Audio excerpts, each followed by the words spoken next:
Bonjour et bienvenue à tous sur mon podcast La magie de l'empuissancement. Je suis Alice Robière, votre hôte pour cet épisode. Magicienne, coach, thérapeute et surtout, je suis passionnée par la transformation individuelle au service de la création d'un nouveau paradigme où chaque individu est en pleine possession de sa puissance personnelle. Je me suis créé une vie de rêve et j'accompagne mes clients à assumer pleinement leur pouvoir créateur afin qu'ils manifestent eux aussi les désirs de leur âme. Aujourd'hui, je vous ai concocté un épisode autour de la thématique de l'argent. C'est une thématique que j'adore. Je travaille énormément sur mon rapport à l'argent. Pour moi, c'est quelque chose qui est hyper important parce que de toute manière, on sait très bien que l'argent, en fait, c'est au cœur de tout. Et pourtant, c'est un peu le sujet tabou. L'argent fait partie des sujets qui sont complètement tabous en France, ce qui n'est pas du tout le cas dans d'autres pays. Mais oui, en France, on a une mentalité où on évite d'en parler, où c'est mal d'en parler. On n'en parle pas quand on n'en a pas, on n'en parle pas quand on en a. Et quelle que soit la situation dans laquelle on se trouve, ça reste toujours un enjeu très, très, très émotionnel. Donc tout le monde est concerné par cet épisode, quel que soit votre profil, que votre profil, ce soit le fait de dépenser dans l'instant présent, quitte à se retrouver à découvert, que ce soit le fait d'avoir de la difficulté à joindre les deux bouts et avoir de la difficulté à réussir, à avoir de quoi finir de payer le loyer, que ce soit que vous soyez une personne qui se prive de tout, qui épargne un petit peu tout le temps, voire quasiment toutes ses économies et du coup qui s'empêche de vivre sa vie sur le moment présent, ou bien que vous soyez quelqu'un qui cherchez à gagner plus, à investir, que vous ayez envie de gagner beaucoup et vite par exemple, quitte à stresser, à faire des yo-yo émotionnels. Peu importe, tout le monde est concerné par cet épisode. Du coup, est-ce que vous vous êtes déjà demandé pourquoi est-ce que parfois l'argent semble vous glisser dans les doigts, comme si il était là et puis en fait il n'était plus là? Ou bien pourquoi est-ce que l'argent vous stresse autant, même quand il est là en fait? Parce que l'argent, c'est pas juste un chiffre sur un compte en banque, c'est une énergie. Et cette énergie, eh bien en fait, on vient projeter dessus plein de choses. C'est une énergie qui va refléter vos peurs, vos croyances, parfois vos blessures profondes. On projette dessus notre identité, on projette dessus notre passé, comme un miroir de notre vie. Au-delà des euros, l'argent va toucher à notre estime de nous, à notre sentiment de sécurité et même à notre capacité à oser rêver et à réaliser nos rêves.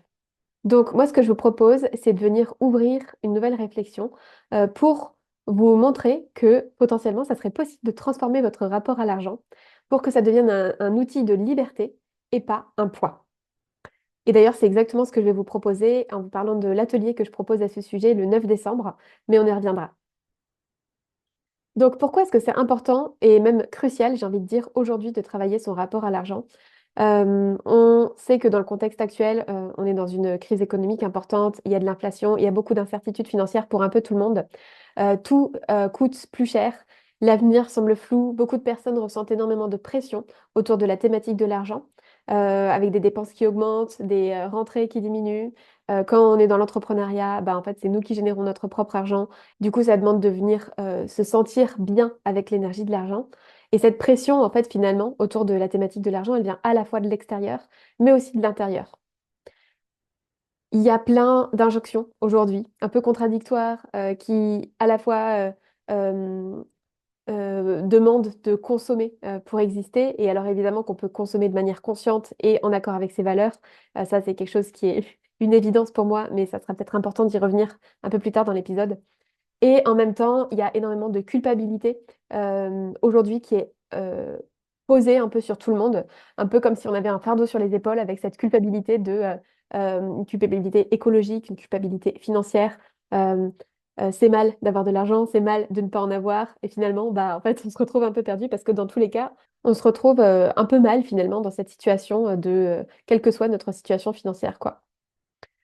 Euh, D'un point de vue personnel, il y a énormément de choses au niveau inconscient qui tournent autour de l'argent. Comme je le disais, on a chacun et chacune des blocages. Il peut y avoir des peurs, comme le fait d'avoir peur de manquer d'argent, la honte de vouloir de l'argent. Euh, des croyances limitantes aussi qui peuvent être engrammées dans notre identité, dans ce qu'on a vécu dans notre histoire, comme le fait que l'argent c'est mauvais, ou bien que je ne mérite pas d'avoir de l'argent. Et tout ça, tous ces blocages inconscients, toutes ces croyances, toutes ces émotions, ça vient créer des décisions financières qui vont être basées sur de la peur, sur la peur de manquer des opportunités aussi. Et donc, du coup, bah, parfois, on va manquer des opportunités parce qu'on a peur de faire un choix financier. Ça peut provoquer un sentiment de stagnation, ou bien une surcharge mentale. Bref, si jamais vous avez jamais travaillé sur ce sujet, il est probable que ce soit vos croyances qui guident vos choix, et souvent sans même que vous en ayez conscience. Et je sais pas si ça va vous rassurer, mais même quand on a déjà fait un travail sur l'argent, il y a toujours de manière inconsciente des choses qui reviennent et que ça demande justement d'aller mettre de la conscience dessus pour venir les dépasser et venir transformer ça, pour faire des choix finalement depuis un espace qui est juste, qui est aligné, qui nous correspond vraiment, et pas depuis un espace qui est inconscient, et qui part de la peur finalement.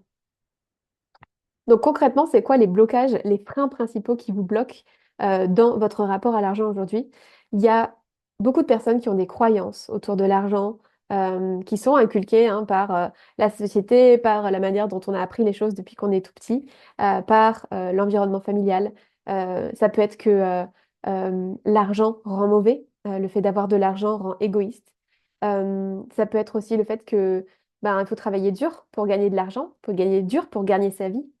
Ça peut être le fait que j'ai jamais su gérer mon argent, etc. Et puis, il peut y avoir plein d'émotions aussi qui viennent un peu en travers du chemin. Donc la peur de manquer d'argent, la peur de perdre de l'argent, la peur de ne pas être à la hauteur du patrimoine qu'on nous a légué, par exemple. Et puis des hontes. L'émotion de la honte, elle est très forte. C'est une émotion où on va avoir tendance à se cacher. La honte d'avoir des dettes, la honte d'avoir envie d'avoir de l'argent ou d'avoir des envies financières qui ne correspondent pas à son milieu. Parce qu'en plus, on a beaucoup ce syndrome un peu de Instagram, j'ai envie de dire, qui montre des vies qui sont différentes des nôtres et qui nous inspirent, mais du coup, ça donne envie parfois bah, d'avoir des dépenses qui correspondent pas forcément à notre situation financière. Il peut y avoir aussi de la colère ou de la frustration. De la colère contre soi, de la colère contre le système, de pourquoi est-ce que je suis enfermée à gagner toujours la même chose et à pas réussir à m'en sortir. Pourquoi est-ce que finalement je n'arrive pas à avoir mon augmentation? Pourquoi est-ce que j'arrive pas à attirer des clients comme j'aimerais? Etc., etc. Et donc ça, c'est des émotions qu'on va avoir tendance soit à garder à l'intérieur, soit à les exprimer. Mais les exprimer, c'est plus rare en général parce que comme c'est un sujet tabou, c'est pas évident d'avoir un interlocuteur ou d'avoir des personnes à qui venir parler de ces thématiques. Donc, qui dit qu'on garde des émotions à l'intérieur, dit qu'on vient créer des blocages, de l'énergie qui va stagner, qui va se mettre en boule dans différents endroits du corps. Et donc, du coup, ben, ça va venir créer des dysfonctionnements au niveau physique. Et c'est là qu'on va commencer à avoir des maladies qui peuvent s'installer, même sur du long terme, évidemment, hein, mais même sur du court terme. Il peut y avoir des choses comme du stress, de l'anxiété, de l'angoisse, etc., qui viennent s'installer à cause de ces blocages, ces freins, et à cause du fait de ne pas vous exprimer, de ne pas regardez avec conscience ce qui se joue en vous par rapport à cette thématique de l'argent. Donc, pourquoi est-ce que c'est important de venir travailler sa relation à l'argent? Déjà, en venant avec conscience, vous poser des questions, en venant faire de l'introspection sur ce sujet, vous allez vous libérer des chaînes émotionnelles. Ça va vous permettre d'arrêter de prendre des décisions justement depuis cet espace de peur ou par automatisme et de venir transformer en conscience les croyances que vous avez, les croyances qui aujourd'hui vous limitent, pour, euh, pour vous permettre justement de vous libérer et d'aller vers votre liberté financière. Euh, En plus de ça, le fait de travailler sur la thématique de l'argent, ça va vous permettre de retrouver votre souveraineté. Parce que qui dit un rapport fluidifié avec l'argent dit plus de souveraineté, dit la capacité de mieux gérer ses finances, de sortir de la culpabilité ou du stress et d'y aller avec une attitude posée. Si jamais on arrive avec une attitude plus neutre, moins émotionnelle, ça va être plus facile de venir gérer la structure qu'on met dans ses finances. Euh, qui dit retrouver de la souveraineté dit aussi faire des choix qui sont alignés avec ses besoins, avec ses désirs et non pas en fonction des attentes extérieures. Donc ça veut dire venir faire des dépenses en fonction de ses besoins, en fonction de ce qui est juste pour soi, de venir choisir comment recevoir de l'argent de manière alignée à soi. Du coup, bah, ça veut dire aussi investir de manière qui est alignée à soi, épargner de manière alignée, etc., etc. Bref, tout ça, c'est des choses qui vont venir se libérer dans votre rapport à l'argent. Autre chose encore qui est super important, c'est que avoir un rapport sain à l'argent va vous permettre d'attirer des nouvelles opportunités. Ça va vous permettre, c'est la loi de l'attraction, hein, c'est de la manifestation. J'ai d'autres épisodes au sujet de la manifestation, je vous invite à aller les écouter si vous ne l'avez pas encore fait. C'est un sujet que j'adore aussi. Et on peut manifester des choses complètement différentes de l'argent. En tout cas, le fait d'avoir un rapport sain à l'argent, ça va venir vous fluidifier avec cette énergie de ce qu'on donne, de ce qu'on reçoit.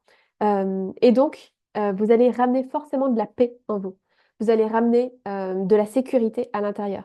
Parce que, contrairement à ce qu'on peut penser, la sécurité, elle vient pas d'un chiffre sur un compte en banque. La sécurité, elle va venir à l'intérieur de vous, quelle que soit la somme que vous avez sur votre compte en banque. Et à partir d'un moment où vous vous sentez en sécurité, vous pouvez prendre des décisions qui sont alignées pour vous, pour votre vie, pour votre stabilité financière. Et donc, du coup, ça va vous permettre de venir libérer de l'énergie pour créer de l'abondance, pour créer un patrimoine, pour venir transformer, en fait, continuer à transformer votre rapport à l'argent et venir construire votre fortune.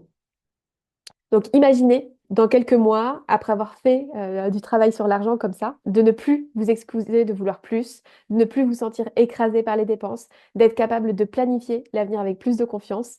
Ça, moi, c'est vraiment ce à quoi j'aspire pour vous. J'ai vraiment envie de vous accompagner en fait dans ces épisodes que je transmets ici, dans votre libération, à votre rapport au monde extérieur, de vous autoriser à être plus aligné et de vous autoriser plus de liberté d'expression, de vous autoriser plus de liberté financière. Tout ça, c'est des choses qui me tiennent énormément à cœur et c'est pour ça que je partage beaucoup de contenu ici en podcast.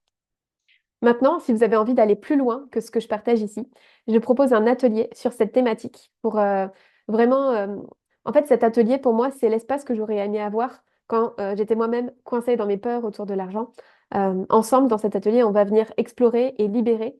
Et ensemble, dans cet atelier, on va venir libérer, on va venir explorer les blocages que vous avez par rapport à l'argent, dans votre relation à l'argent. Et surtout, on va venir reconstruire un rapport à l'argent qui vous ressemble. Et ça, c'est important, c'est que chacun, ça va être différent. Donc moi, je suis pas là pour vous donner des conseils, mais par contre, je vais être là pour vous poser des questions, pour que vous alliez en introspection faire le travail pour vous, que vous soyez dans une démarche proactive de venir transformer votre rapport à l'argent tel que vous avez envie qu'il soit aujourd'hui. Concrètement, le contenu de cet atelier que je propose, c'est quoi? C'est déjà venir apprendre à libérer votre histoire avec l'argent, venir mettre de la conscience sur ce qui s'est passé et venir le laisser aller, le lâcher au lieu de le retenir pour vraiment refaire circuler l'énergie. Tout est une question d'énergie, hein. Je parle beaucoup de ça, mais en fait, l'énergie de vie est en lien avec l'énergie de l'argent. Donc, plus vous allez lâcher et libérer des choses, plus ça va venir circuler et plus ça sera facile dans votre rapport à l'argent. Autre chose, on va venir aller regarder en face les blocages inconscients, les blocages émotionnels, les croyances limitantes que vous avez. Et je vais vous proposer des exercices pratiques, kinesthésiques, des exercices de visualisation, plein de pratiques en fait qui vont vous permettre de venir libérer ces blocages inconscients que vous pouvez avoir aujourd'hui et venir transformer les schémas négatifs que vous avez. Et ensuite, dans une dernière partie de l'atelier, on va se connecter à la future version de vous pour vous connecter à la vision souveraine de vous qui est alignée avec cette énergie de l'argent et du coup qui a de la fluidité à, à naviguer, j'ai envie de dire, dans cette relation avec l'argent. De manière très pratico-pratique, cet atelier, il va avoir lieu le lundi 9 décembre. Vous avez dans les notes de l'épisode le lien vers cet atelier. Ça sera en ligne, ça sera accessible où que vous soyez. Si jamais vous n'êtes pas disponible sur le créneau, ça sera disponible en replay. Et je propose un tarif spécial pour le Black Friday. Alors, j'ai jamais fait de démarche par rapport au Black Friday. C'est pas du tout quelque chose qui est dans ma culture. Et pourtant, en fait, je sens que j'ai envie de proposer quelque chose parce que pour moi, euh, c'est une opportunité justement de venir aujourd'hui apporter de la fluidité et vous permettre d'augmenter votre pouvoir d'achat et de venir libérer votre rapport à l'argent pour vous autoriser en fait à avoir quelque chose qui vous ressemble dans cette relation que vous voulez créer avec cette énergie pour vous permettre de générer plus d'abondance pour vous permettre de lâcher ces parts de vous qui sont dans le manque et vous connecter encore plus à la notion d'abondance. C'est super important aussi pour moi de partager que vous méritez totalement cette transformation. On a tendance à croire qu'on mérite quelque chose parce qu'on en a chié, parce que ça a été dur, mais c'est faux en fait. On mérite toute l'abondance du monde juste parce qu'on est né, parce qu'on est tout simplement et qu'on mérite de vivre la meilleure vie possible. Donc c'est le meilleur moment pour commencer de travailler votre rapport à l'argent, c'est maintenant. Imaginez tout ce que vous allez pouvoir accomplir une fois que vous allez être libéré de ces blocages que vous traînez depuis tellement longtemps. Donc, je vous attends le 9 novembre pour entamer ce beau chemin ensemble. Comme je le disais, toutes les informations sont dans le lien dans les notes de l'épisode. Voilà, pour faire un récapitulatif un petit peu de cet épisode, j'ai envie de vous rappeler que l'argent, c'est pas juste un outil pratique, c'est vraiment un miroir. C'est un miroir qui va vous permettre de prendre conscience de choses qui se passent en vous, de choses inconscientes. Ça va être un miroir de vos peurs, ça va être un miroir de vos croyances, ça va être aussi un miroir de vos aspirations, de vos rêves et de ce que vous vous autorisez ou pas. C'est vraiment plein de choses qui se passent à l'intérieur, hein, mais c'est vraiment des autorisations intérieures de qu'est-ce que vous vous autorisez à ouvrir pour vous, en fait. Donc, travailler votre relation à l'argent, c'est venir libérer de l'énergie, c'est venir ouvrir la porte à une vie plus libre, plus alignée, plus épanouissante. Et surtout, c'est quelque chose qui va vous permettre, par vase communicant, de venir remettre de la fluidité dans d'autres domaines de votre vie. En travaillant sur votre relation à l'argent, vous allez remettre de la fluidité dans votre vie financière, mais aussi dans votre vie sentimentale, mais aussi dans votre activité professionnelle, mais aussi dans votre relation à vos proches, etc. Parce que c'est juste remettre de la fluidité, en fait, et remettre de la circulation. Donc, est-ce que c'est parti? Est-ce qu'on y va? Qu'est-ce que vous décideriez aujourd'hui si l'argent n'était plus un frein, mais que c'était un soutien dans votre vie? Et je vais vous laisser avec cette question. Je répète, qu'est-ce que vous décideriez aujourd'hui si l'argent n'était plus un frein, mais que c'était un soutien dans votre vie? Le premier pas commence ici. Merci beaucoup d'avoir été présent sur cet épisode. Si jamais vous pensez que ça peut aider quelqu'un à libérer son rapport à l'argent, je vous invite à partager cet épisode avec vos proches. Et je vous dis à très bientôt pour un tout nouvel épisode. Ciao!